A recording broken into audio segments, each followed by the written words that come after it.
nĩ birikicani ĩrĩa tabanĩirio taũni-inĩ cia Kutus na Kerogoya cia kũhithũkia arĩa makoragwo meĩkĩrĩire mita cia maĩ na gwĩtambĩria mĩtaro ya gũte maĩ ma gĩko mũgarũ wa watho.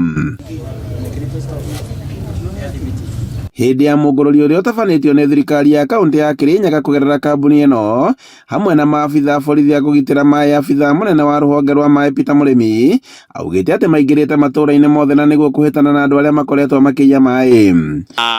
Nĩ tũracokire tũramenya kana tũranoti kwĩ andũ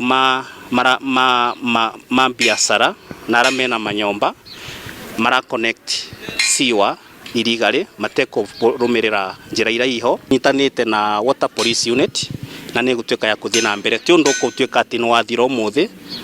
Twĩna crackdown ya about 10 days na nginya after that twĩna unit ĩtagwo enforcement arĩa megũtuĩka nĩ mathiĩ na mbere kũensure andũ nĩ matuĩka ma gwĩkĩrwo sewer the right way. Mũrĩmi ũrĩtie mũingĩ wa Kirinyaga gũthiĩ gwĩ kambuni ya Kikowas kana makarĩhĩra maĩ na nĩguo makorwo mekĩrĩirwo na njĩra ĩrĩa yagĩrĩire na nĩguo kũnyihia gĩcunjĩ kĩa maĩ marĩa marakorwo makĩũra. Effect ya irigo connection 1 nĩ tũmaga kambuni na county maruci mbeca na twaruci mbeca nĩ kuga kambuni ĩtĩbota kũjisustain na number 2 kambuni ĩtĩbota gwĩka more connection tondu mbeca ici tũgĩaga kuma kwĩ either sewer kana maĩ nĩcio tũbũthagĩra gwĩka more connection na nginya boost the operations cia kambuni. Mũrũgamĩrĩri mũnene wa kambuni ĩno akiuga atĩ mũbango wao nĩ kũnina ũici wa maĩ oro hamwe na gũtambĩria ikaria ya maĩ matheru ma kũhũthĩra. Ndĩ kuga rĩrĩa kwĩna blockage nĩ tũkostaga mbeca nyingĩ mũno, koguo ũndũ ũyũ nĩ ũndũ mwega na nĩ ngwenda gũcokeria still ngatho water police nĩ ũndũ wa kũmeta na magatwĩtĩka.